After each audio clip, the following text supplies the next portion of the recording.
Hi, everyone, and welcome to the Dr. Brahmani Network.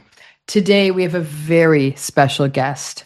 Our special guest is Dr. Ruth. She has a PhD in statistics, and she is the creator of the viral social media series, Escape Plan, a raw, gripping, step-by-step chronicle of her escape from a 10-year abusive marriage. For 7 months, Dr. Ruth documented what so many people endure in silence. Many of you will relate to every single thing she shares. So let's begin here with a glimpse of her courageous journey.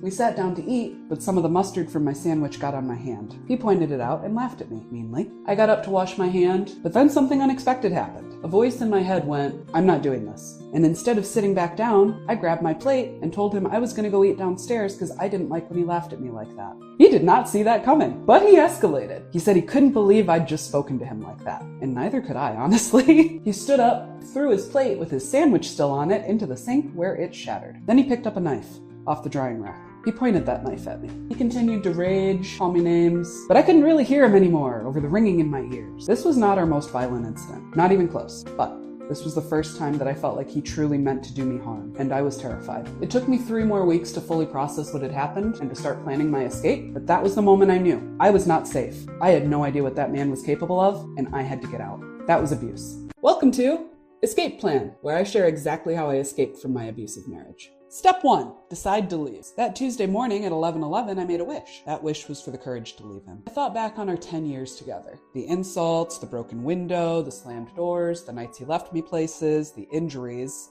the fear. For the first time, I imagined hearing one of my stories from a friend. And I realized that if it were her life, I wouldn't hesitate to say, "Girl, he's abusive, get out." That hurt. I literally tried to run away from the truth, but I'm not fast, so it caught me. And then I cried, bent over the fence at the side of the trail. I didn't know what the hell I was going to do. I tried to think through what it would be like to ask him for a divorce, and it wasn't hard to imagine the violence that would follow. More concerning was what he would try to do to me financially, because he had always controlled all of our money, and I knew literally nothing. But even with those fears, on that walk I made myself a promise. I was living with an abusive man, but I was going to figure out how to escape.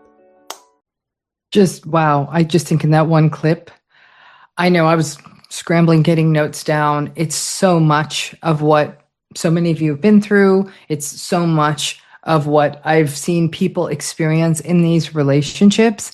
So without further ado, I'd love for us to bring Dr. Ruth on. I'm sure some of you have been following her series, so it's going to be just great for you to see her in a different setting. So here we are. Hello, Dr. Ruth. Let me tell you, I'm fangirling over you, my dear. It is, I mean,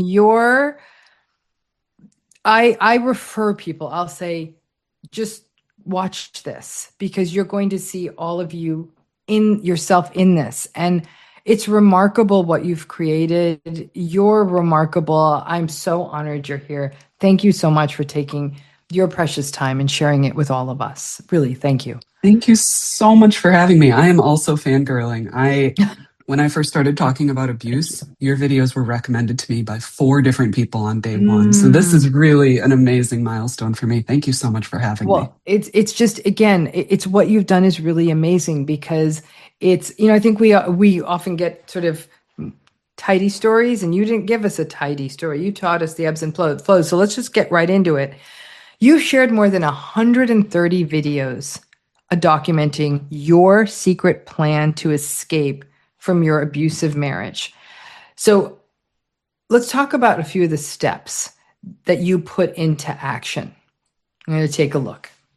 My ex had a late meeting. While I waited for him to be done with work, I walked through the house and thought about what I'd learned about staying safe during a violent incident. It said to avoid the kitchen. Too many sharp objects, which I'd learned firsthand during my breaking point 2 months before. It said to avoid the bathrooms. This was hard for me because I was used to running toward a door with a lock when he started. But now I understood that if he ever broke down that door, I would have nowhere to hide and nowhere to run. It said to keep my phone on me at all times. It said that when he started shouting, I needed to apologize and de-escalate. It no longer mattered whether I was right. I just needed to stay alive long enough to get out. I walked through the house and I thought about all the fights we had. Where they happened, bedroom, bathroom, basement, kitchen, how they escalated, thrown tools, slammed doors, broken appliances, a knife. As I walked through the house, I thought about possible escape routes. 1 front door, 1 garage door, one back door. I looked at the windows and I thought about unlocking a couple, but I didn't. He would notice, and his suspicion wasn't worth the risk. I wasn't really sure I'd done much to help myself, but just thinking about how I could move through the house if it happened again, when it happened again, did make me feel a little bit more okay. At least I had a plan if he got worse. I had almost no access to money that my ex didn't control. I had some credit cards, but they weren't even in my name. I was just an authorized user on ones that my ex had. I also had a debit card, but it was linked directly to the joint account I had with my ex, which he checked every single day. So what could I do knowing that I needed money to escape?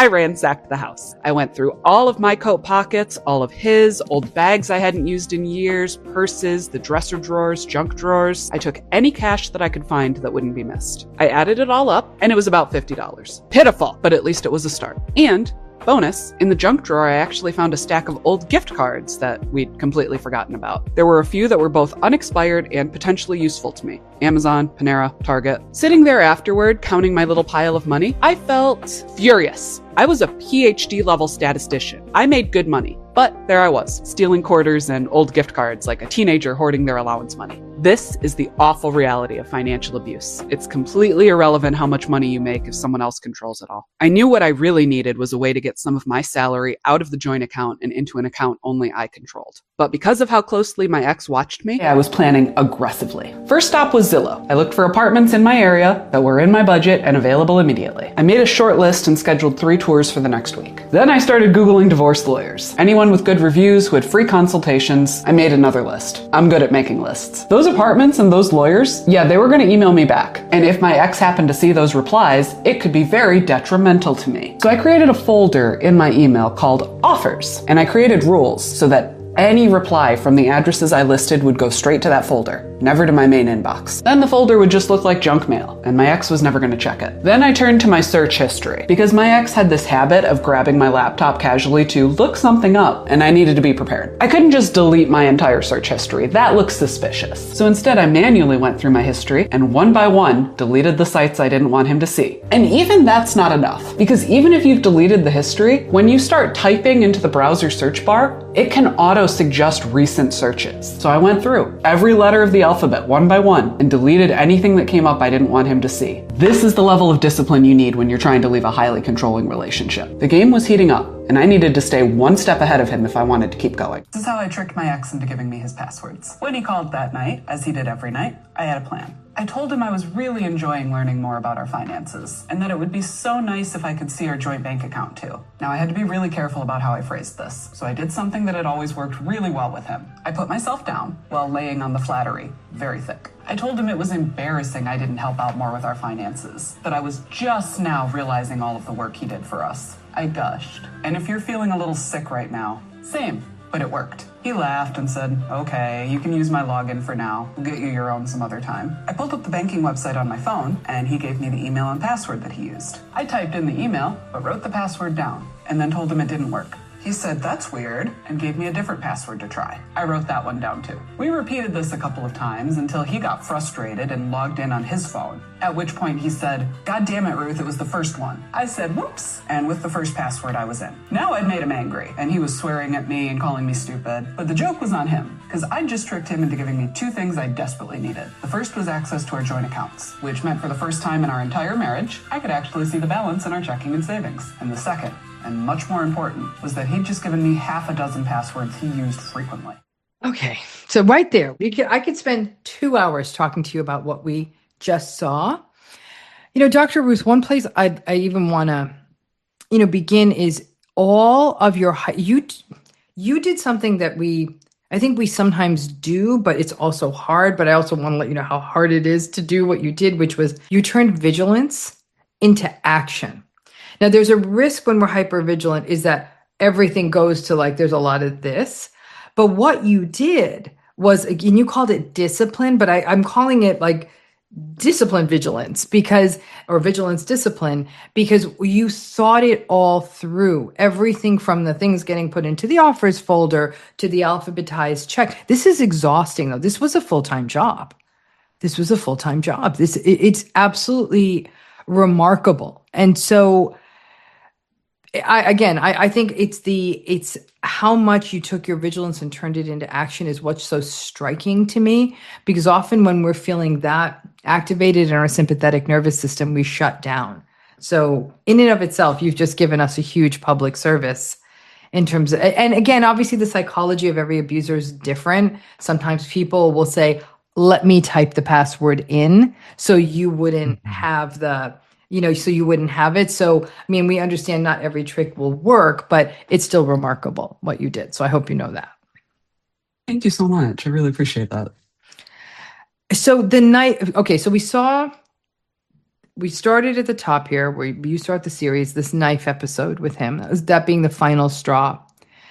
But before the knife episode happened, when did you start feeling like something just wasn't right in the relationship? There were a lot of different points over the course of the relationship where things seemed like they were escalating and getting worse. But when I think back on it now, the very first moment where I thought maybe something was wrong wasn't even a year into the relationship. It was before we got engaged, before we had tied our lives together at all. And I remember things didn't seem like they were going well between us. It seemed like he was getting angry with me more. There were more things I was doing that irritated him. Kind of that honeymoon phase of the relationship was Yeah. wearing off. And I sat down and I tried to talk to him about it. I wrote out a bunch of different things that I had noticed and how I was feeling about it. And he just blew me off. He's Yeah. like, "You're being ridiculous. You're being crazy." That was the first time he said that. "I can't believe you wrote out a whole list Gaslight. about things." Yeah. And at the time, I wish I'd taken that kind of red flag and run with it, because if I couldn't talk to this man I was dating 8 months in about something that was bothering me, that was kind of the very beginning of things going really, really wrong. Hmm. Hmm. And it's hard because it was a long time ago and a lot's happened. What was the thought process in your mind of, okay, this person's telling me I'm crazy for writing things down and talking to him? How did you correct that in your mind in a way that kind of kept the relationship going? Because we all do it, but everyone does it in different ways. What do you think that process was like for you? Well, for me, it was a hard process to kind of wrap my head around, because I was 20 when he and I started You were dating, and really young. he was my first serious Oh. relationship. I dated a little bit before, but I thought maybe that's just how relationships work. I legitimately thought maybe I was being crazy and that most people don't bring a list of their concerns when they want to have a discussion with their significant other. So I kind of trusted him and trusted that maybe I was the one who was putting too much thought into it. Maybe I was being crazy. So I just stopped doing that instead of Mm, questioning the mm, fact mm, that he mm, wouldn't have a mm. conversation with me. So that's it. You stop that. And it's interesting, even that in and of itself, when we feel that we have to put things in writing to prepare for a conversation with someone, it's not in the workplace, like where, thoroughness matters, but like in your life, that to me is already the red flag. I don't know that a lot of people know that we shouldn't need notes to talk to someone, but we will use notes when we know we're going to be overwhelmed. And so Mhm. it's that to me is already kind of like one of those little pink flags that people aren't even aware of. So you would then, in essence, it was like a bunch of self-abandonment. I'm not going to say that anymore. I'm not going to do that anymore. I'm not going to address that anymore. So it's like, again, self-abandonment doesn't happen overnight. It's like we're literally thin slicing ourselves. So in step two of the process you went through, you called the National Domestic Abuse Hotline. You had actually called the hotline dozens of times, but you kept hanging up. Can you talk to us about that? What were you afraid of? Yeah, I did. And I felt so bad. I still feel a little bit bad because I probably called the hotline over a dozen times that day. And I kept hanging up because I was afraid I was going to get someone on the line and explain a little bit about my situation. And they were going to tell me, "What you are experiencing is not abuse. Why are you calling us? Please keep this line Mm-hmm. free for the people who actually need it." Mm-hmm. And I was so terrified that I was going to hear that, which is wild to think about now, because as someone who's worked with so many survivors, I would never, ever Sure. say that to a survivor about their experience. And I don't think anyone would, but that's really what Mm. I was afraid of. So it's funny, Dr. Ruth, you're saying that. I don't think anyone would. I think people say it to them all the time. And in fact, it's still therapists will say, what was your part? What did you do? Let's not use those kinds of words. Well, marriage is tough. I mean, Dr. Ruth, I got to tell you, obviously organizations like the hotline, they've, the domestic violence world has come a long way. They've really integrated so much of what we learned about emotional abuse. It's interesting. One thing you said just jumped out at me, though, is I still feel bad. What do you still feel bad about? I'm just curious about that.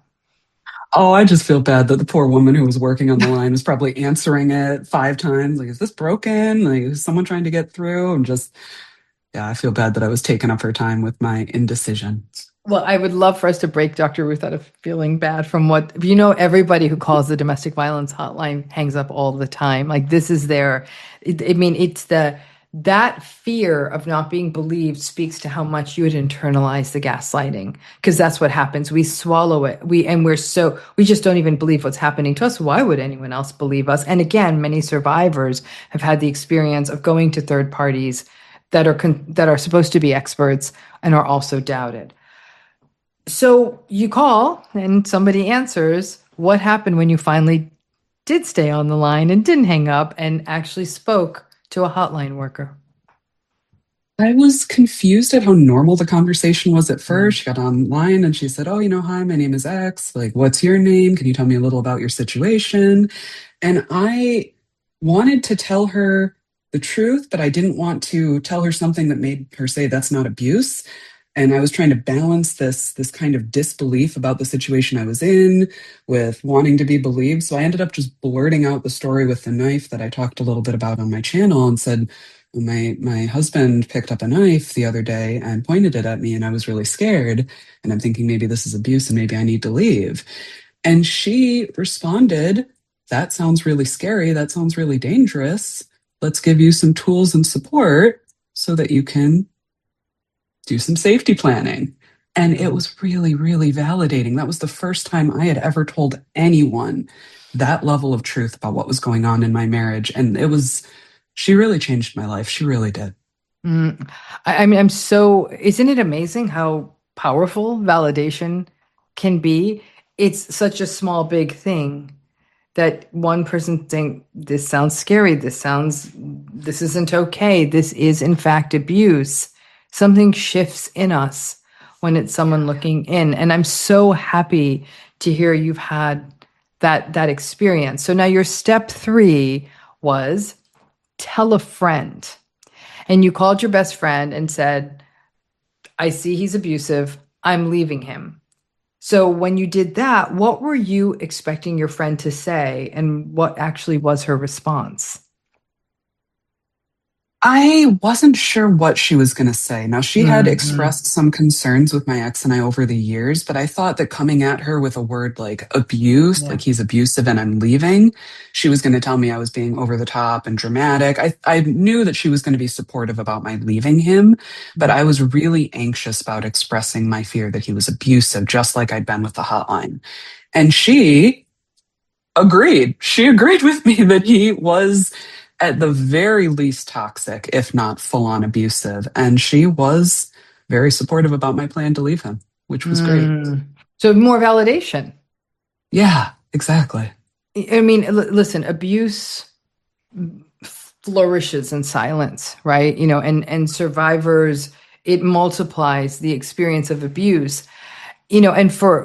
And I think almost all survivors go through a period of silence when they experience abuse because they don't know how to name it. Most survivors who have been gaslighted so many times think maybe I'm exaggerating this, maybe this is what relationships are. Again, at 20, you had an adolescent brain. Let's call it what it is. I mean, you're still a kid in many, many ways. But the first time, I mean, the hotline is one thing, and that was extraordinarily important. That's why these hotlines are such a huge and valuable resource.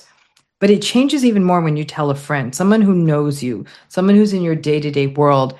And I'm so grateful you got that response of somebody seeing it. I mean, obviously, there's a subset of survivors, especially when we're talking about narcissistic relationships with a really slick, grandiose, coverty kind of narcissist who's able to be so smooth and picks up the check and does all the things that sort of enamor other people to them. Be like, I never had a problem with him, kind of nonsense.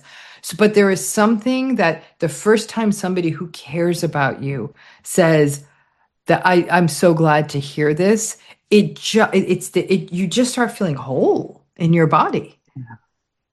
100%. I really did. It was a huge moment for me to know that I had her support. So in step 57, you checked your husband's search history, and what you found was chilling. Let's take a look at this. The problem with snooping is that you're always going to find things you wish you hadn't. At first, his search history looked pretty normal. A bit weird. I saw searches for how to cheat at Wordle, which was a game we played together every morning that he always seemed to win. Next, I found some searches for some very disturbing sounding pornography, but it didn't really surprise me. Then I saw something that made me freeze. A search for how to get a gun. Now let me give you the context. My ex and I were not gun people. To the best of my knowledge, neither of us had ever owned one, fired one, even held one. He had actually talked at length about how evil guns were. So it was very strange to see that in his history. And I thought maybe it was just curiosity. Maybe he'd seen something in like a TV show or movie recently. But as I kept going, the searches got a little more specific. How to get a gun became gun stores near me, which became searches for specific gun models, which then turned into searches for the best hand and finger placement for accuracy when shooting. And then I saw the last one, the one that really scared me. He'd searched for how to get a silencer. And I knew in that moment, it was for me. I mean, I got terrifying chills just listening to that. I am so sorry. How did that feel when you saw that search? Join the Dr. Ramani Network today.